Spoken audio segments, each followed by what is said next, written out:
ദൈവ തിരുനാമത്തിന് മഹത്വം ഉണ്ടാകട്ടെ.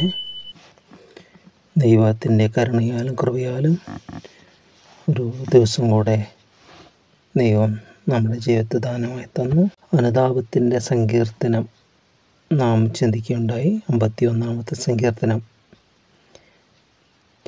പ്രത്യേകമായും പൗരസ്ത്യ സഭകളിലെല്ലാം ആരാധനകൾ കൂടെ അവർ ആവർത്തിക്കുന്നതായ ഒരു സങ്കീർത്തനമാണ് ഇതെന്ന് പറയുന്നത്.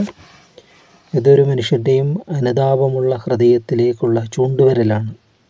ഒരു മനുഷ്യൻ്റെ തെറ്റുപറ്റിയാൽ അനുദപിക്കുന്നതിനുള്ള ഒരാഹ്വാനം. അതാണ് ശ്രേഷ്ഠമായ മാർഗം, അതാണ് ദൈവപ്രസാദം. ഒന്ന് പോയി തെറ്റിൽ അഹങ്കരിക്കുകയോ അത് പ്രശംസിക്കുകയോ അത് മറച്ചു വയ്ക്കുകയോ ഒന്നുമല്ല. എൻ്റെ അപായം തിരിച്ചറിഞ്ഞ് ഞാൻ ദൈവത്തോടാണ്, നിന്നോട് തന്നെ ഞാൻ പാപം ചെയ്തു എന്നാണ് ദാവീദ് പറയുന്നത്.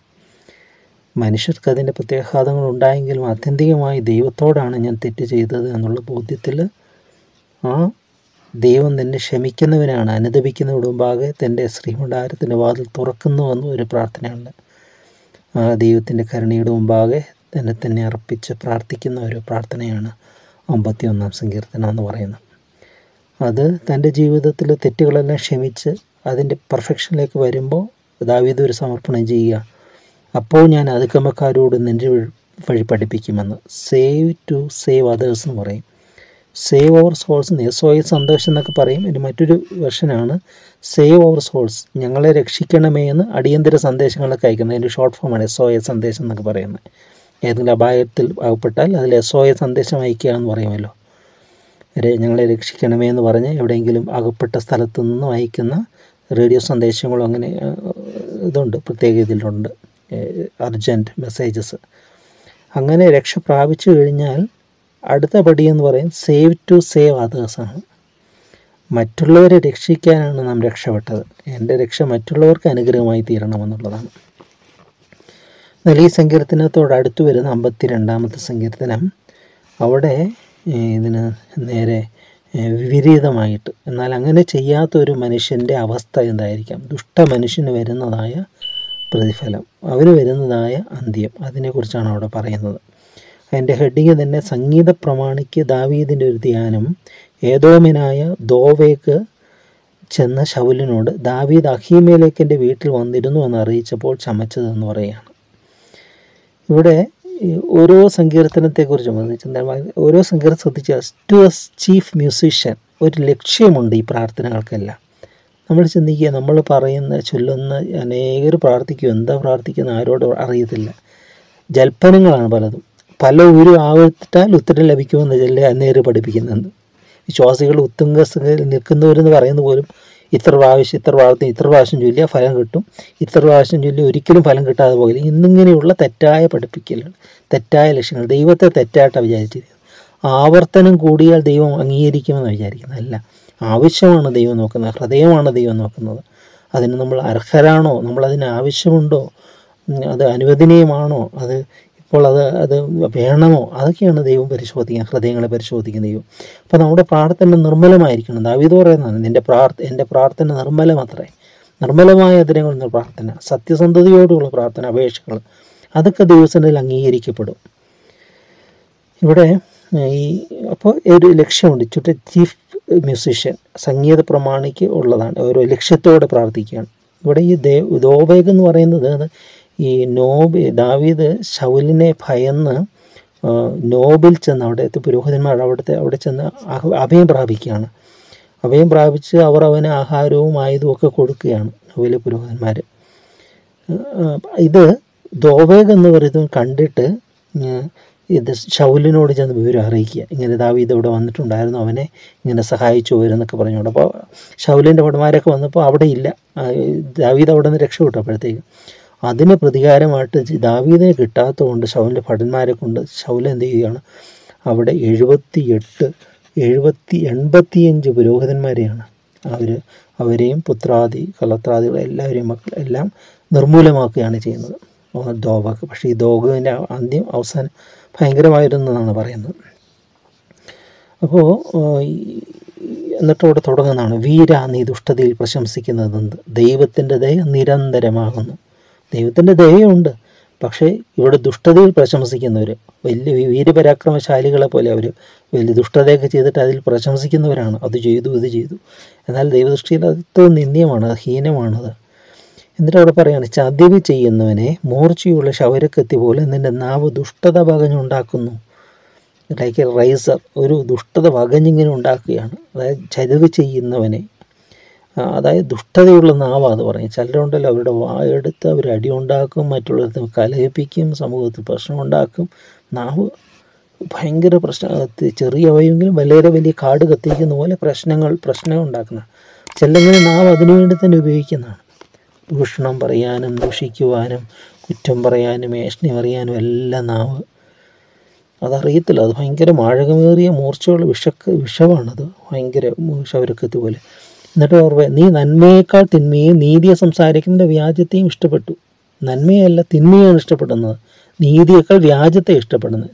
നുണ പറയുക, നമ്മൾ പറയത്തിൽ കല്ല് വെച്ച നുണ പറയുക, വായെടുത്ത് രണ്ട് കാര്യത്തിന് അത് വായ തുറക്കുന്നു. നുണ പറയാനും ഭക്ഷണം കഴിക്കാനുമാണെന്ന് ചിലരൊക്കെ പറയും, നുണ പറയുന്നത്. അപ്പം അങ്ങനെ നുണ പറയുന്നവരുണ്ട്. ഒരു നുണ പറഞ്ഞാൽ അതിനെ താങ്ങാൻ എത്ര നുണകളാണ് പറയുന്നത്. സത്യമുള്ള ആദരം എന്നേക്കും നിലനിൽക്കും എന്ന് പറയുന്നത്. നീ വഞ്ചന നാവും നാശകരമായ വാക്കുകളൊക്കെ ഇഷ്ടപ്പെടുന്നു. ദൈവം നിന്നെയും എന്നേക്കും നശിപ്പിക്കും. നിന്റെ കൂടാരത്തിൽ അവൻ നിന്നെ പറിച്ചു കളയും, ജീവനോടെ ദേശത്ത് തന്നെ നിർമൂലമാക്കും. ദോവഗിനെ മുന്നിൽ കണ്ടുകൊണ്ടാണ് ദാവീദ് ഈ പെറ്റീഷൻസൊക്കെ പറയുന്നത്. നീ വഞ്ചന നാവും നാശകരമായ വാക്കുകളൊക്കെ ഇഷ്ടപ്പെടുന്നു. നാശകരമാണ് അത്, ജീവചക്രത്തിന് മുഴുവൻ തീ കൊളുത്തുന്ന പോലെയുള്ള വാക്കുകൾ. അപ്പം അതുകൊണ്ട് എന്ത് ചെയ്യും? ആ നാശം ദൈവം അതിന് പ്രതിവിധി ചെയ്യും. ദൈവം നിന്നെ എന്നേക്കും നശിപ്പിക്കും. നിന്റെ കൂടാരത്തുനിന്ന് അവൻ നിന്നെ പറിച്ചു കളയും, ജീവനോടെ ദേശത്ത് നിന്നെ നിർമൂലമാക്കും. അവിടെ ഫുൾ സ്റ്റോപ്പ് ഇട്ട് അടുത്തതിൽ തുടങ്ങുവാണ്. നീതിമാന്മാർ അത് കണ്ട് ഭയപ്പെടും. അപ്പം ഈ ദുഷ്ടന് വരുന്ന നാശം കണ്ടിട്ട് നീതിമാൻ എന്ത് സംഭവിക്കും? അവതിൽ കൂടെ പാഠം പഠിക്കും, അവൻ മനസ്സിലാക്കും, ഉണ്ടോ അവൻ അത്രയെല്ലാം ഇത്. അതായത് ഇതിന് ഇപ്പോൾ ഉപോത്ഭകമായി നമുക്ക് ചരിത്രത്തിൽ, ആദ്യമേ ക്രൈസ്തവ ചരിത്രത്തിലൊക്കെ അവർ നീറോ ചക്രവർത്തിയാണ് ക്രിസ്ത്യാനികളെ പീഡിപ്പിക്കുകയൊക്കെ ചെയ്ത്. നീറോ എത്ര ഭയങ്കര ദുഷ്ടനായിരുന്നു പറയുന്നത്. ഒരു കൊട്ടാരങ്ങളെല്ലാം ഭയങ്കര ആഡംബരപൂർണ്ണമായിരുന്നു. അകത്ത് ചെല്ലുന്നവരുടെ മേലെ സുഗന്ധ ഇത് പകരുമായിരുന്നു പറയുന്നത്. അതിനുള്ള ഇതൊക്കെ ഉണ്ടാക്കിയിരുന്നു. അകത്ത് ചെല്ലുന്ന വിശിഷ്ടാദികളുടെ മേളിലെ സുഗന്ധം പൊഴിയും ഇങ്ങനെ. അപ്പോൾ അവർ പുറത്തു കഴിയുമ്പോൾ മുഴുവൻ സുഗന്ധമായിരിക്കും. മാറുപതക്കങ്ങൾ മുത്തുച്ചിപ്പികൾ കൊണ്ടെല്ലാം അലങ്കരിച്ച ഭയങ്കര ഇതാണ്. ഇന്നും അതിനെക്കുറിച്ച് വിവരണങ്ങളൊക്കെ അത് പറയുന്നവർ ഗൈഡൊക്കെ അത് പറഞ്ഞു കൊടുക്കുന്നതാണ് പറയുന്നത്. എന്നിട്ട് അവസാനം ആ റോമിന് തീ വെക്കുകയാണ് നീറോ ചക്രവർത്തി. എന്നിട്ട് തീ വെച്ചത് ക്രിസ്ത്യാനികളാണെന്ന് പറഞ്ഞ് ക്രിസ്ത്യാനികളുടെ മേലെ ആരോപിച്ചിട്ട് ക്രിസ്ത്യയെ പീഡ അഴിച്ചു വിടുകയാണ്.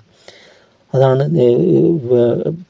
നഗരം കെട്ടുമ്പോൾ ഈ നീറോ ചക്രവർത്തി വീണ വായിച്ചു എന്നാണ് പറയുന്നത്. അവസാനം അദ്ദേഹത്തിൻ്റെ കുടുംബത്തിലുള്ളവരെ മക്കൾ എല്ലാവരെയും അദ്ദേഹം നിരുപാധികം വധിക്കുകയൊക്കെ ചെയ്യുകയാണ്. ഒടുവിൽ അദ്ദേഹം 34-ാമത്തെ വയസ്സിൽ അദ്ദേഹം ദാരുണമായെന്ന് പ്രാപിക്കുകയാണ്. അത് ദുഷ്ടൻ്റെ ഒരു പ്രതിഫലനമായിട്ടാണ് കാണുന്നത്. എന്നാലോ നീതിമാന്മാർ കണ്ട് ഭയപ്പെടും, അവർ അവനെ ചൊല്ലിച്ചിരിക്കും. ദൈവത്തെ തൻ്റെ ശരണമാക്കാതെ തൻ്റെ ദിവ്യസമൃദ്ധിയിൽ ആശ്രയിക്കുകയും ദുഷ്ടതയിൽ തന്നെ ഉറപ്പിക്കുകയും ചെയ്ത മനുഷ്യൻ അതാ എന്ന് പറയും. ദൈവത്തെ അല്ല ശരണം, അവൻ്റെ ദ്രവ്യമാണ് ശരണം. ദ്രവ്യസമൃദ്ധിയിൽ ആശ്രയിക്കുക, പിന്നെ ദുഷ്ടതയിൽ തന്നെ അത് സമ്പത്തും ദുഷ്ടതയും രണ്ടും ചേർന്നിട്ടുള്ള സ്ഥലം നാശമാണ് ഫലം. സമ്പത്ത് ദൈവത്തിൻ്റെ അനുഗ്രഹമാണ്, നന്മയ്ക്ക് വേണ്ടി ഉപയോഗിക്കണം. അത് മറ്റുള്ളവരുടെ നാശത്തിന് വേണ്ടി, നമ്മൾക്ക് ഇന്ന് പറയുന്ന പോലെ മറ്റുള്ളവരുടെ അപായത്തിന് വേണ്ടി ഞാൻ എന്ത് ചെയ്യും, നീ എന്നോട് എന്ത് ചെയ്യും, അങ്ങനെ വെല്ലുവിളികളുടെയൊക്കെ ഇത് ഉയർത്തി പരസ്പരം ആക്രമിക്കുന്ന അല്ലെങ്കിൽ സാധുക്കളെ ഉപദ്രവിക്കുന്ന അതിനൊന്നും ഈ സമ്പത്ത് ഉപയോഗിച്ചാൽ അതൊക്കെ നശ്വരമാണ്, അതെല്ലാം നശിക്കും.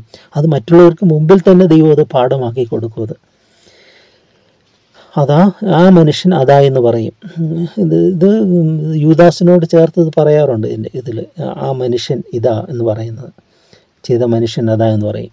എന്നാൽ യേശുവിനെ പിലാത്തോസിന് മേലെ ആ മനുഷ്യൻ ഇതാ എന്ന് പറയുമ്പോൾ ഇതാണ് സത്യമായ മനുഷ്യൻ, ദൈവത്തിൻ്റെ കുഞ്ഞാടാണത്. ഇനി അവിടെ ദാവീദ് പറയാണ്, ഞാനോ ദൈവത്തിൻ്റെ ആലയത്തെങ്കിൽ തഴച്ചിരിക്കുന്ന ഒലിവൃക്ഷം പോലെയാകുന്നു. ഞാൻ ദൈവത്തിൻ്റെ ദയയിൽ എന്നും എന്നേക്കും ആശ്രയിക്കുന്നു.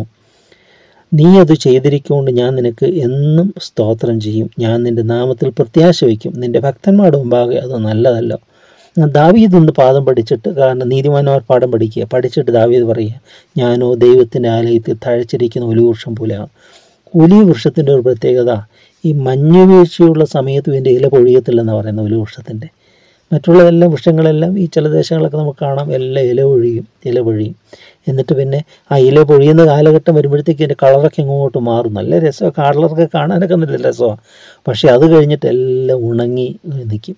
പിന്നെ ഇത് വരണം, വസന്തം വരണം ഇതിൻ്റെ ഇല തളിർക്കണമെങ്കിൽ. അതുവരെയും ആ കാഴ്ച അത്രയ്ക്ക് മനോഹരമല്ല, കണ്ണുകൾക്ക് ആനന്ദദായകമല്ല. എന്നാൽ ഒലിവ് വൃക്ഷത്തിന് ഈ ഹിമപാതത്തിലും മഞ്ഞുവീഴ്ചയിലും അതിൻ്റെ ഇലകൾ പൊഴിയുകയില്ല എന്ന് പറയുന്നത്. അതിങ്ങനെ തഴച്ചു നിൽക്കും. ഈ ഗെത്സമനയിലെ യേശു കർത്താവ് പ്രാർത്ഥിച്ച ഗെത്സമനയിലെ വൃക്ഷങ്ങൾ ഇന്നും ഉണ്ടെന്നാണ് പറയുന്നത്. ഇത്ര ഡ്യൂറബിലിറ്റി ഓഫ് ഒലീവ് എന്ന് പറയുന്നത് ഭയങ്കരമാണ്. അതിൻ്റെ കാമ്പും അതിൻ്റെ എല്ലാം വളരെ ശക്തമായിട്ടുള്ള. അത് നീതിമാൻ്റെ ഇത് കാണണം. നീതിമാൻ ഒരു ഭവനത്തിലെ മക്കളെക്കുറിച്ച് ഒലിവ് തൈകൾ, നിൻ്റെ മേശയ്ക്ക് ചുറ്റും നിൻ്റെ മക്കൾ ഒലിവ് തൈകൾ പോലെ ഇരിക്കും എന്നാണ് പറയുന്നത്. അതുകൊണ്ട് ഒലിവ് ഒരു നീതിമാൻ്റെ ഒരു ലക്ഷണത്തിൽ നീതിമാൻ പച്ചയില പോലെ തഴിക്കും. പച്ചയില എന്ന് പറയുന്നത് ഒലിവ് വൃക്ഷമാണ്. ആ പ്രാവ് കൊത്തിക്കൊണ്ട് പെട്ടകത്തിലേക്ക് തിരിച്ചു വന്ന ഒലിവ് വൃക്ഷത്തിൻ്റെ കൊമ്പാണ്, സമാധാനത്തിൻ്റെയൊക്കെ പ്രതീകമായിട്ട് കാണിക്കുകയാണ്. എന്നാൽ ഞാനോ ദൈവത്തിൻ്റെ ദയയിൽ എന്നും എന്നേക്കും ആശ്രയിക്കും. നീ അത് ചെയ്തിരിക്കൊണ്ട് ഞാൻ നിനക്കെന്നും അപ്പോൾ ഇവിടെ തൻ്റെ ദ്രവ്യത്തിലല്ല, തൻ്റെ സമ്പത്തിലല്ല, ദൈവത്തിൻ്റെ ദയയിലാണ് ആശ്രയിക്കുന്നത്, ദൈവത്തിലാണ് ശരണം വയ്ക്കുന്നത്. ഞാൻ നിൻ്റെ നാമത്തിൽ പ്രത്യാശ വയ്ക്കും. നിൻ്റെ ഭക്തനോട് മുമ്പാകെ അത് നല്ലതല്ല. ദൈവത്തെ പ്രത്യാശ വയ്ക്കുന്നതാവിയത് നമ്മുടെ ജീവിതത്തിൽ വെച്ച് എപ്പോഴും ദൈവത്തിൽ മറ്റുള്ളവർ കണ്ട് നമ്മൾ പാഠങ്ങൾ പഠിക്കണം. അനേക പാഠങ്ങൾ നമുക്ക് പ്രകൃതിയിൽ 3 പുസ്തകങ്ങളുണ്ടെന്ന് പറയുന്നു. ഒന്ന്, ദൈവം നമ്മളോട് സംസാരിക്കാൻ 3 പുസ്തകങ്ങൾ. ഒന്ന്, ദൈവത്തിൻ്റെ വചനമുണ്ട്. 2, നമ്മുടെ ജീവിതമുണ്ട്. 3-ാമത്തെ പുസ്തകം പ്രകൃതിയാണ്, അല്ലെങ്കിൽ ചുറ്റുപാടുകളാണ്, മറ്റുള്ളവരുടെ ജീവിതങ്ങളാണ്. 3-ൽ നിന്ന് ദൈവം നമ്മളെ പാഠം പഠിപ്പിക്കും, നമ്മളെ ടീച്ച് ചെയ്യും. ഇതാണ്. അപ്പോൾ ദുഷ്ടന്മാർക്ക് വരുന്ന പ്രതിഫലത്തെ നീ കാണുമെന്ന് വരുമ്പോൾ ദുഷ്ടതയിൽ തന്നെ ഉറപ്പിക്കുന്ന മനുഷ്യൻ നാശം നമ്മൾ കാണും. നമ്മുടെ ദുഷ്ടതയിൽ തന്നെ നമ്മൾ കാണുമ്പോൾ, അല്ലെങ്കിൽ നശ്വരങ്ങൾ അനിഷ്ട സംഭവങ്ങളെ കാണുമ്പോൾ മനുഷ്യർ പടുത്തുയർത്തിയതെല്ലാം നിമിഷ നേരം കൊണ്ട് തകർന്നു വീഴുന്ന തകർച്ചകൾ നമ്മൾ കാണുന്നുണ്ട് ചരിത്രത്തിലൊക്കെ. വലിയ സ്തംഭങ്ങളും വലിയ എല്ലാം. അപ്പം നമ്മൾ ചിന്തിക്കുക, എന്തിലാണ് ആശ്രയം വയ്ക്കേണ്ടത്? ദൈവത്തിൽ മാത്രം. അവനാണ് ശാശ്വതം, അതാണ് ശാശ്വതം. അവനിലുള്ള പ്രത്യാശയാണ് നമുക്ക് ആത്യന്തികമായ നന്മയിലേക്ക് നമ്മളെ നയിക്കുന്നത്. ആ ദൈവത്തെ സമ്പൂർണ്ണമായി നമുക്ക് ആശ്രയിക്കാം. ദൈവത്തെ തൻ്റെ ശരണമാക്കാതെ ദൈവത്തിൽ ആശ്രയിക്കുന്ന മനുഷ്യരായി നമുക്ക് മാറാം. ദാവീദിനെ പോലെ ഞാനോ ആ ഒലിവ് വൃക്ഷം പോലെ ആകും എന്ന് പറയുവാൻ തക്കവണ്ണം ദൈവത്തിൻ്റെ പരിശുദ്ധാത്മ നമ്മളെ സഹായിക്കട്ടെ. ആ പ്രാവ് പച്ചയില കുത്തിക്കൊണ്ട് പറന്ന് ആ പെട്ടകത്തിലേക്ക് മടങ്ങി വന്നതുപോലെ പരിശുദ്ധാത്മാവാകുന്ന ദൈവം ആ തളിരിലയായി നീതിമാൻ്റെ അനുഭവത്തിലേക്ക് നമ്മളെ നടത്തുമാറാകട്ടെ. സ്നേഹം നിറഞ്ഞ ദൈവമേ, നന്ദിയോടെ ഞങ്ങൾ നിന്നെ സ്തുതിക്കുന്നു. പച്ചവൃക്ഷത്തോട് ഇങ്ങനെ ചെയ്തെങ്കിൽ ഉണങ്ങിയതിനോട് അവരെന്തായിരിക്കും ചെയ്യുന്നതെന്ന് അവിടുത്തെ ക്രൂശീകരണത്തെക്കുറിച്ചെല്ലാം മുമ്പൂട്ടി അവിടുന്ന് പ്രവചിച്ചു. ഞങ്ങൾ ആ മരത്തിലേക്ക് നോക്കുമ്പോൾ കർത്താവേ, ആ മരത്തോടാണ് ഞങ്ങൾ ചേർത്തൊട്ടിക്കുന്നത്. ഇന്നും ഫലം കായ്ക്കുന്ന വൃക്ഷമായി അനേകർക്ക് അനുഗ്രഹമായി ആ ക്രൂശ് ഞങ്ങളുടെ ജീവിതത്തിൽ ഞങ്ങളുടെ എല്ലാ പ്രതിബന്ധങ്ങളും മാറ്റുന്ന, ഞങ്ങളെ അനുഗ്രഹിക്കുന്ന, ഞങ്ങളുടെ പാപശാപരോഗങ്ങളെല്ലാം നീക്കുന്ന അത്ഭുത വൃക്ഷമായി ഇന്നും ആ കാൽവരി ക്രൂശുള്ളതിനാൽ ഞങ്ങളിതിനോട് ചേർത്ത് യേശുക്രിസ്തുവാകുന്ന ആ നാട്ടൊലിവാകുന്ന നിന്നോട് ചേർത്ത് ഒട്ടിച്ചിരിക്കുന്നതിനാൽ ഞങ്ങളങ്ങേ സ്തുതിക്കുന്നു. ഞങ്ങളുടെ ജീവിതങ്ങളെ ധന്യമാക്കണമേ, നിനക്ക് പ്രസാദകരമുള്ളതാക്കണമേ. ഞങ്ങളുടെ വഴികളെ നിൻ്റേതാക്കണമേ. നിൻ്റെ വഴികൾ സഞ്ചരിപ്പാൻ ഞങ്ങളുടെ പാദങ്ങളെ ക്രമീകരിക്കണമേ കർത്താവേ. ചുറ്റുപാടുകൾ ഞങ്ങളുടെ ജീവിതത്തിൽ തിരുവനന്തപുരത്തുനിന്നുമെല്ലാം പാഠങ്ങൾ പഠിക്കുവാൻ, പ്രബോധനം ഉൾക്കൊള്ളുവാൻ, അതിനനുസരിച്ച് ജീവിതം ക്രമീകരിക്കുവാൻ ഞങ്ങളോട് സഹായിക്കണമേ എന്ന് ഞങ്ങൾ നിന്നോട് പ്രാർത്ഥിക്കുന്ന കർത്താവേ. നശിച്ചു പോകുന്ന സമ്പത്തിലോ നശ്വരമായ ഈ ലോകത്തിൻ്റെ പദവികളിലോ ഒന്നിലുമല്ല കർത്താവേ, നിങ്കിലുള്ള ആശ്രയത്തോടെ, നിന്നിലുള്ള ശരണത്തോടെ, നീ തരുന്ന സമാധാനവും സന്തോഷവും എല്ലാം അനുഭവിച്ചുകൊണ്ട് നിനക്ക് വേണ്ടി ഞങ്ങൾക്ക് ജീവിപ്പാനോട് കൃപ തരണമേ എന്ന് പ്രാർത്ഥിക്കുന്നു. നാളിതുവരെ ഞങ്ങൾ നടത്തിക്കൊണ്ടുവന്ന എല്ലാ വഴികൾക്കായി ഞങ്ങൾ നിന്നെ സ്തുതിക്കുന്നു. പ്രതികൂലങ്ങളിൽ പ്രതിബന്ധങ്ങളിലെല്ലാം ഞങ്ങളോട് കൂടെയാണ്. ഞങ്ങളുടെ പ്രാർത്ഥന കേട്ട, വീണ്ടും കേൾക്കുന്ന, മേലാലും കേൾക്കുന്ന സർവശക്തനായ ദൈവത്തിന് മുമ്പാകെ ഞങ്ങളെ തന്നെ അർപ്പണം ചെയ്യുന്നു. ഞങ്ങളുടെ ദേഹവും ദേഹിയും ഞങ്ങളുടെ ആത്മദേഹി ദേഹത്തെ സമ്പൂർണ്ണമായി അർപ്പണം ചെയ്യുന്നു. തിരുനാമം ഞങ്ങളിൽ കൂടെ മഹത്വപ്പെടുത്തണമേ. നിൻ്റെ അനുഗ്രഹിക്കപ്പെട്ട സാക്ഷ്യമുള്ള ഒലിവ് വൃക്ഷങ്ങളാക്കി ഞങ്ങളെ മാറ്റണമേ എന്ന് പ്രാർത്ഥിക്കുന്നു. ഹിമപാതത്തിലും ഇല പൊഴിയാതെ തളിരിടുന്ന ആ ഒരു അനുഭവം ഞങ്ങളുടെ ജീവിതത്തിൽ തരണമേ. പ്രതികൂലങ്ങൾ അതിജീവിപ്പാൻ കൃപ തരണം. എല്ലാ നന്മകളാൽ നിറയ്ക്കണമേ. മഹത്വമുണ്ടെന്ന് മാത്രം നടക്കണമേ. പിതാവിൻ്റെയും പുത്രൻ്റെയും പരിശുദ്ധാത്മാവ് മഹത്വപ്പെടുത്തുവാണ് തന്നെ. ആമേൻ.